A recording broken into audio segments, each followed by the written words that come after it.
जैसा कि आप सभी जानते हैं, नई दिल्ली भारत की राजधानी है, जिसके कारण यह देसी विदेशी सभी के लिए आकर्षण का केंद्र है। इसी क्षेत्र में देश की अधिकांश वीवीआईपी के निवास स्थान व कई प्रमुख कार्यालयों का हेड ऑफिस भी है। भारत सरकार के भी कई महत्वपूर्ण ऑफिस हैं यहाँ पर। इसी कारण यह बहुत संवेदनशील क्षेत्र है। नई दिल्ली दिल्ली के 7 लोकसभा क्षेत्रों में से एक है, जिसको नई दिल्ली लोकसभा के नाम से भी जाना जाता है। इस क्षेत्र के मतदाताओं की मांग भारत के अन्य क्षेत्रों से अलग है, क्योंकि यहाँ की समस्याएं ही देश के अन्य क्षेत्रों से अलग हैं। 2024 के लोकसभा चुनाव में यहाँ से बीजेपी यानी भारतीय जनता पार्टी की नेत्री बांसुरी स्वराज ने जीत दर्ज की है और जीत के बाद वह नई दिल्ली लोकसभा क्षेत्र की सांसद बनी। बांसुरी स्वराज पेशे से वकील हैं और वह सुप्रीम कोर्ट में प्रैक्टिस करती हैं। मां सुषमा स्वराज की मृत्यु के बाद इन्होंने सक्रिय राजनीति में कदम रखा और अपने पहले ही चुनाव में जीत दर्ज कर नई दिल्ली लोकसभा क्षेत्र की सांसद बन गईं।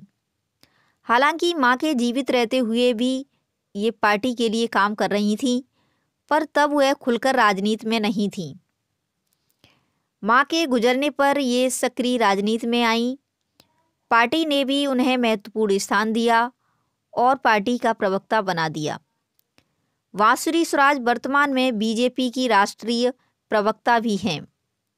आइए जानते हैं बांसुरी स्वराज का जीवन परिचय। बांसुरी स्वराज का जन्म 3 जनवरी सन 1984 को दिल्ली में हुआ था।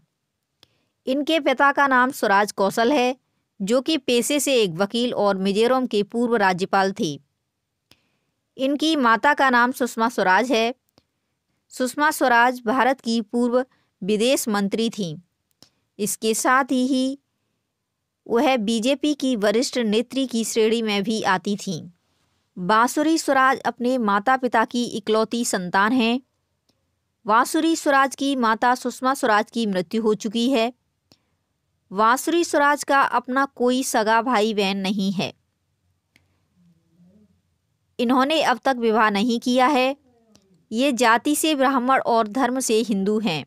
बांसुरी स्वराज पर कोई आपराधिक मामला देश के किसी न्यायालय में लंबित नहीं है। आइए अब जानते हैं बांसुरी स्वराज की शिक्षा के बारे में। बांसुरी स्वराज ने वार्विक विश्वविद्यालय से अंग्रेजी साहित्य में स्नातक किया है। स्नातक के बाद इन्होंने इनर टेम्पल लंदन यूके से कानून में बैरिस्टर किया। इसके अलावा सन 2009 में इन्होंने सेंट कैथरीन कॉलेज ऑक्सफोर्ड से मास्टर्स ऑफ स्टडीज में डिग्री भी ली। बांसुरी स्वराज उच्च राजनीतिक परिवेश में पली बड़ी हैं। चूंकि इनकी माता सुषमा स्वराज बीजेपी की वरिष्ठ नेत्री थीं और पिता राज्यपाल रह चुके थे, इसीलिए इनका जीवन रॉयल परिवेश में बीता, जिसके कारण बांसुरी स्वराज विदेशी जमी पर वकालत की पढ़ाई करने के बाद भारत के सुप्रीम कोर्ट में प्रैक्टिस भी की। बांसुरी स्वराज ने हरियाणा के लिए अतिरिक्त महाअधिवक्ता के रूप में कार्य किया और बाद में दिल्ली हाई कोर्ट व भारत के सुप्रीम कोर्ट में भी वकालत की। सक्रिय राजनीति में आने से पूर्व वह एक सफल वकील रही हैं और वर्तमान में भी वकालत के पेशे से जुड़ी हुई हैं। एक वकील के तौर पर बांसुरी स्वराज के पास 1.5 दशक का लंबा अनुभव है। इन्होंने कई बड़े मुकदमों को लड़ा है। बांसुरी स्वराज ने सक्रिय राजनीति में आने से पहले भारतीय जनता पार्टी के लिए कानूनी सलाहकार के तौर पर भी काम किया है। बांसुरी स्वराज का राजनीतिक कैरियर। आइए अब जानते हैं बांसुरी स्वराज के राजनीतिक कैरियर के बारे में। बांसुरी स्वराज की राजनीतिक यात्रा सन 2023 से शुरू हुई थी। उसी वर्ष इन्हें बीजेपी के कानूनी प्रकोष्ठ का सह संयोजक नियुक्त किया गया। 18वीं लोकसभा चुनाव यानी सन 2024 के लोकसभा चुनाव में बीजेपी ने इन्हें नई दिल्ली क्षेत्र से अपना उम्मीदवार बनाया। अपने निकटतम प्रतिद्वंदी उम्मीदवार सोमनाथ भारती को 78,370 मतों से हराकर पार्टी के विश्वास पर खरी उतरी। इस तरह वर्तमान में ये नई दिल्ली लोकसभा क्षेत्र की सांसद हैं।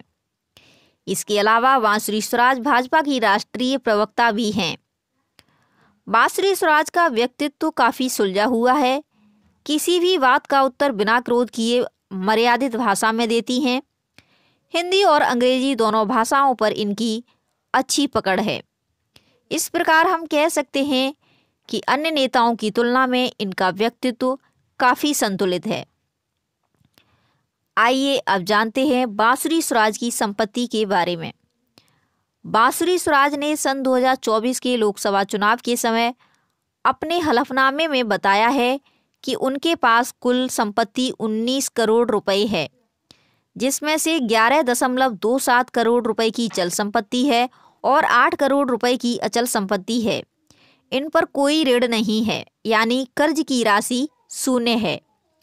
इन्होंने अपनी आय का मुख्य जरिया वकालत और बैंकों में जमा धनराशि से मिलने वाला ब्याज बताया है।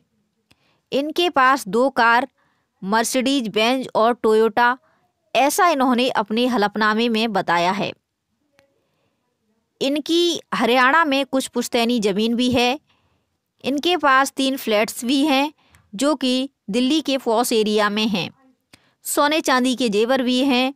हलफनामे के अनुसार ये जेवर उन्हें विरासत में मिले हैं। किसी भी प्रकार के कंटेंट लेखन के लिए आप हमारे इस दिए गए नंबर पर संपर्क कर सकते हैं।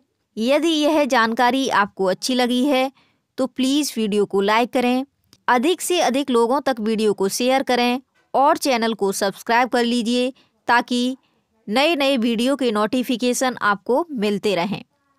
धन्यवाद।